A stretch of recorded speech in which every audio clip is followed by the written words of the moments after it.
What is it with the religious and their fear of their own bodies? We see that a lot, don't we? But as I've said before, there's an explanation. Just look at them. It's not that hard to understand.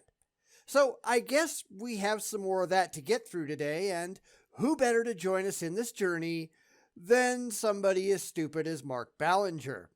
So here we go.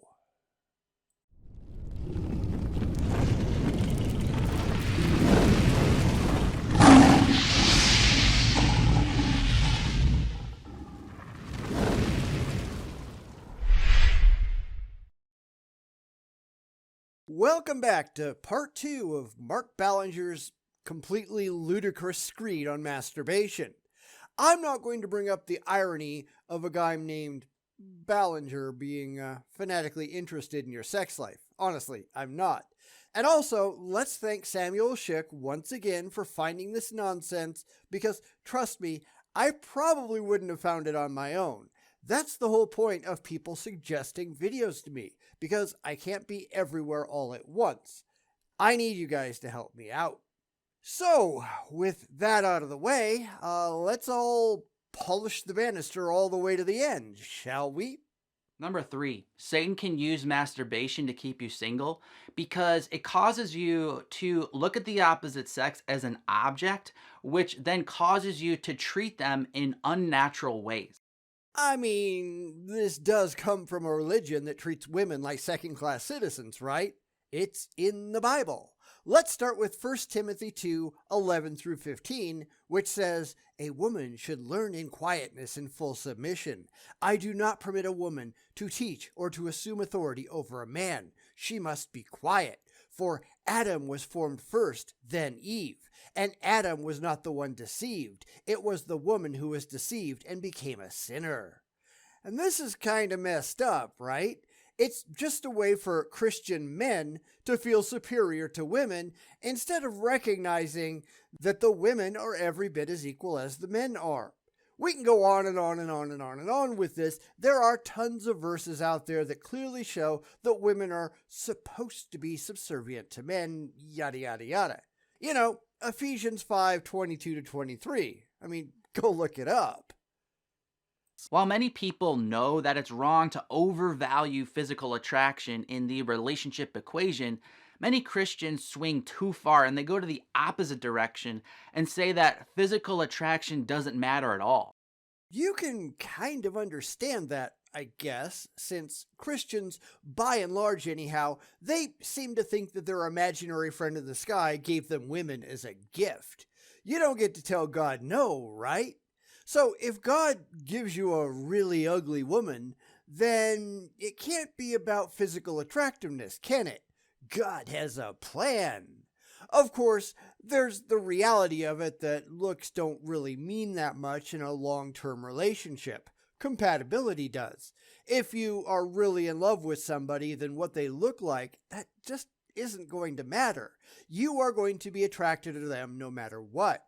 And I've seen some guys with some really ugly women, subjectively of course, but they certainly seem to be happy and nothing else really matters, does it?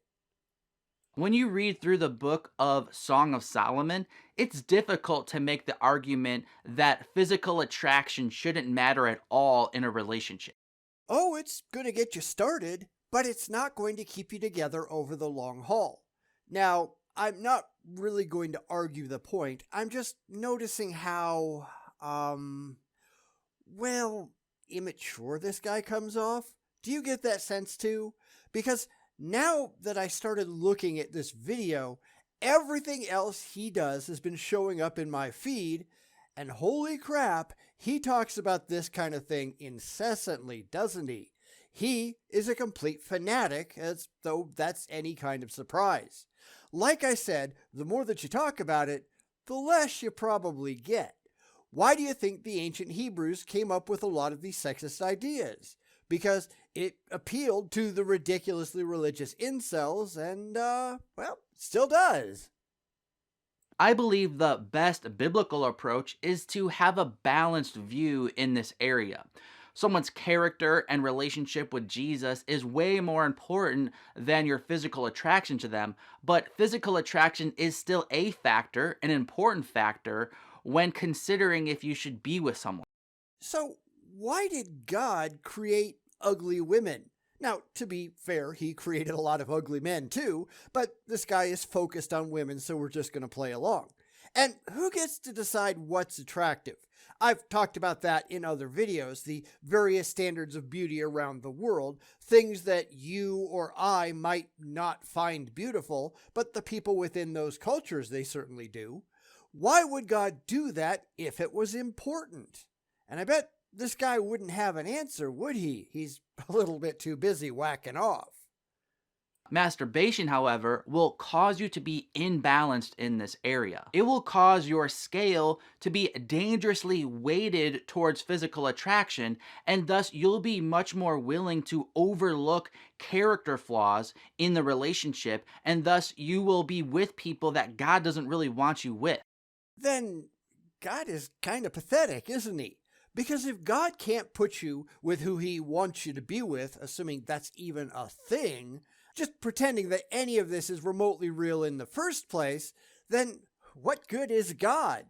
Again, we can look at divorce rates and find that they are much, much, much, much higher among Christians than they are among atheists.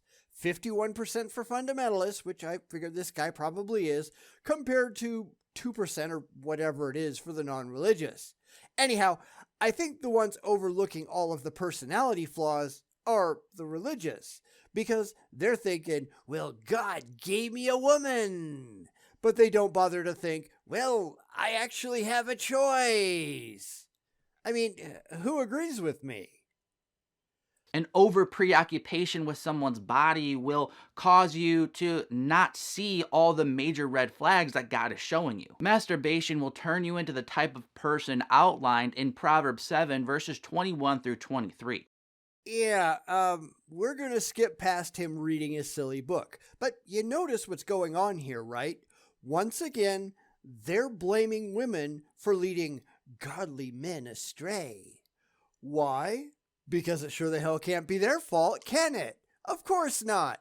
I bet you're not going to find a whole lot of patriarchal religious traditions that treat women all that great. Certainly not any of the Abrahamic religions, because it was men making the rules and then saying, well, God said so. Really? Do tell. Because how else do you keep people in line if you're not saying, God is going to smite you if you don't do what I say? And that's kind of sad, isn't it?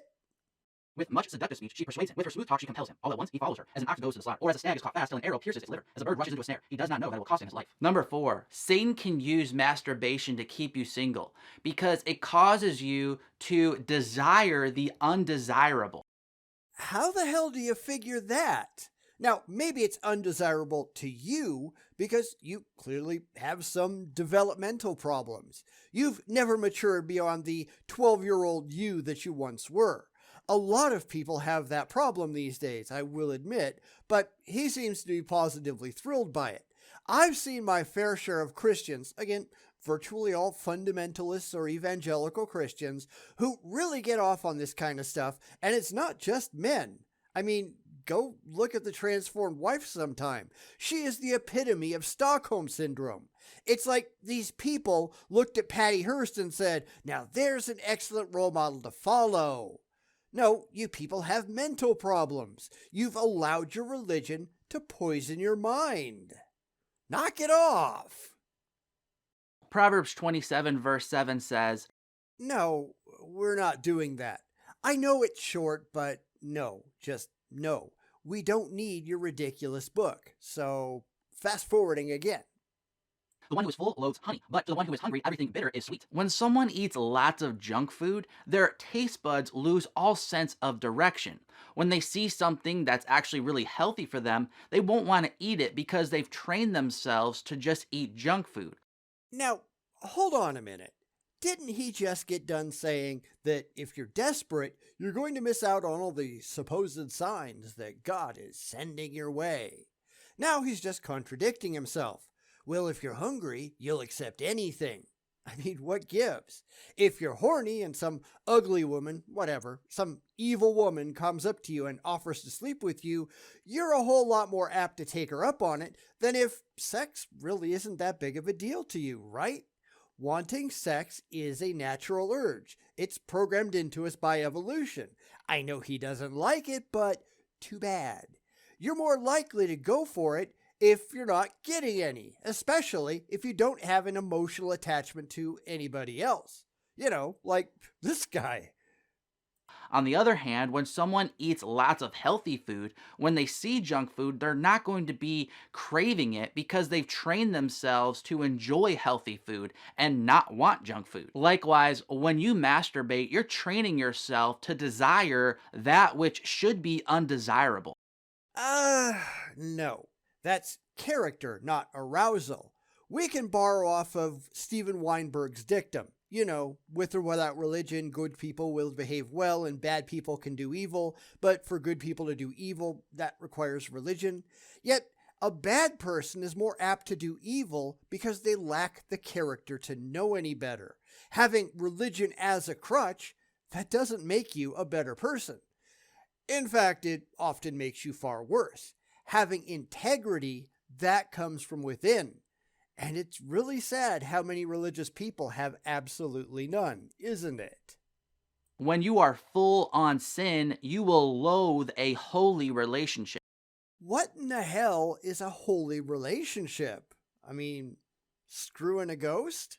You have to remember that I'm not going to evaluate this from a Christian perspective because A, I'm not a Christian, and B, the Christian perspective is just stupid. Earlier today, I laid this out for somebody over on Reddit who was desperately trying to defend slavery in the Old Testament. And as expected, it didn't go well. He kept saying that he's seen justifications in videos on YouTube. No, he's seen bald rationalizations. He's seen comforting stories told by people who want your money and views. They don't work outside of an already existing Christian perspective any more than this guy's ridiculous, horny nonsense does. It's why I keep pointing out that none of these videos are being made for us. Why? Because we're not going to take any of this crap seriously. I mean, look at science. Science doesn't rely on pre-existing beliefs. It has evidence behind it. People test things over and over and over to see if it stands up to the evidence that we have. Videos on science are made for anybody who wants to watch them, not just scientists, not just people who already believe. It's for anybody who wants to watch and learn. And this crap isn't. He's got nothing, and hopefully he knows it, although this guy seems to have a very particular set of personal problems, so you never know. But this guy has no clue whatsoever what the real world looks like. Because he doesn't care. Because he's just pushing a very narrow, very ridiculous biblical narrative. How stupid can these people be? But when you stop masturbating, you will become more hungry for holiness. Your desires will be purified, and thus you will crave good things in relationships and despise the things that God doesn't want for you. And how do you know that? Yes, we're back to that question because it's the only real question worth asking in this case. How the hell do you know what God wants? How do you even know that God is real? Come back with a good evidence-based answer for that one, if you please. Because that's really the thing, isn't it?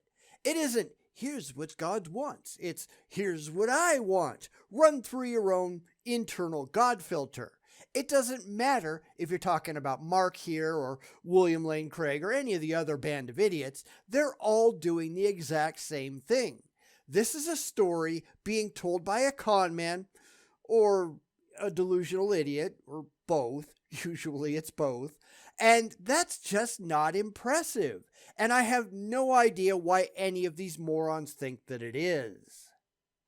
And number 5, Satan can use masturbation to keep you single because God knows your masturbation issue will negatively affect a marriage. God easily and always overrules Satan. Then why does any of this matter? If God doesn't want you to masturbate, Then why are you masturbating? That's an interesting question that these people never seem to have an answer for, right? God is all powerful. Nothing happens apart from God's will, but, sin exists. How does that work exactly? Someone, please explain. I mean, God knew from the very beginning of history what you would do, at least according to you people. He created you specifically to do it, since nothing happens outside of His will. So, why are you sinning exactly? Why did God create you to sin? Or did God not know you were going to sin? That's an interesting theological question to pose, isn't it? Because nobody really has any good answers to that. At least, nothing that makes any sense. It's just a bunch of idiots in dresses often telling you what God wants you to do, usually in a way that somehow enriches them. Interesting how that works, isn't it? But God also doesn't want to give us things that we're not ready to rightly handle. Speaking of immaturity, yeah, I know that was a cheap shot, but it is very clearly true. How many Christians have you ever talked to, and this goes for any religions, I'm not just picking on Christians, but how many of them can you say that are really mature when it comes to their beliefs? And I don't mean mature in the faith. I mean rational, intellectual people who care about the truth and who actually want to believe things that are factually supported. How many of them actually do that? None. Yeah, that's what I thought. Therefore, to steal our blessings, including relationship blessings, Satan will try to keep us immature and unable to handle godly blessings because he knows God isn't going to bless us with something that we're not ready to rightly handle. Quite frankly, you're wrong if you think that marriage is going to solve a sexual sin issue. It certainly can help, but a masturbation issue isn't really a lack of sex issue. It's really a self control problem. And that's something that I've noticed Christians seem to have a lot of trouble with. Why, might you ask? Well, look at how many sins they've made up to cover their guilt. If you had self control, then you wouldn't need to appeal to man's sinful nature, would you? So the priesthood, and this goes for most religions out there, again, not picking specifically on Christians, they came up with all kinds of bad things to accuse the faithful of, mostly so they remain relevant and can make money off the gullible. If you just accept reality as it is, then sin is a ridiculous concept, especially in the absence of any verifiable gods. And of course, they won't like that, will they? Why? Because this guy, he's trying to make money, of course. Go look at his website. You know, the one he's pushing in every single video. It's full of books he's trying to sell and a big donate button at the top. He's counting on people paying him for his incessant religious shilling. Yeah, big surprise there. And getting married doesn't automatically make you have more self control. There are just as many people who are struggling with masturbation and pornography who are married and who are single because getting married, again, doesn't magically inject self control into your heart. Don't think that you can just automatically stop masturbating once you get married if you're struggling with this in singleness. Nobody says you have to. Your physical needs don't change just because you have another outlet. Welcome to the real world.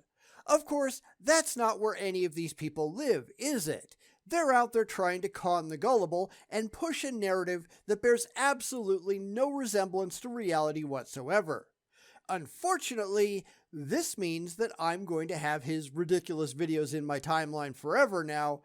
And trust me, I'm going to try to get them out, but it's really hard because YouTube doesn't take no for an answer. And in fact, as I'm writing this, in the suggested videos to the right, the top 7 results, they're all his. And every single one of them is, "Stop touching yourself." Yeah, talk about a broken record. This sin issue is a lack of self control. So God knows that a masturbation issue is really going to corrupt your marriage if He was to give you one. Because women have no agency, right? I mean, come on, we all know that's what he means, even if he won't admit to it out loud. The religious are really just a bunch of anti-women, anti-free will idiots, and nothing here is going to convince me otherwise. It's all, stop touching yourself and give me money. Yeah, how about I do neither? How about I point out what a complete imbecile you actually are? I know that's not going to change anything, but, geez, what a ridiculous joke. After that, he just goes into a whole bunch of self-promotion, so we're just going to skip that bit. It doesn't matter anyhow. It's just more, watch my videos and stop choking the chicken. Yeah, no thanks. So I'm going to leave off today, beyond rolling on the ground laughing, by asking you what you thought. I figure there is something very wrong with these people, and this is your chance to weigh in on that. They have never really grown up, right? They're still at the immature children stage, the ones who are still giggling in the back of the room because somebody said, boobies. There is something seriously wrong with them, but that's hardly a surprise, right? So anyway, how did you take any of this? Let me know down in the comments. And while you're down there, if you bump into Samuel Shick, say thank you, because he found this video for me to do. Because he's actually doing some cool stuff for the channel, and I want to thank him personally. Thanks, dude. I appreciate it. If you come up with anything else, or if he does, if you do, whatever, by all means, let me know in the comments and send me a direct link to the video. Who knows? Maybe you're going to end up with your video on the channel. Wouldn't that be nice? Give yourself a hand. Give yourself a hand. We will all applaud you when you try hard as you can. So give yourself a hand. Give yourself a hand. Give us all a break and we'll give you a hand.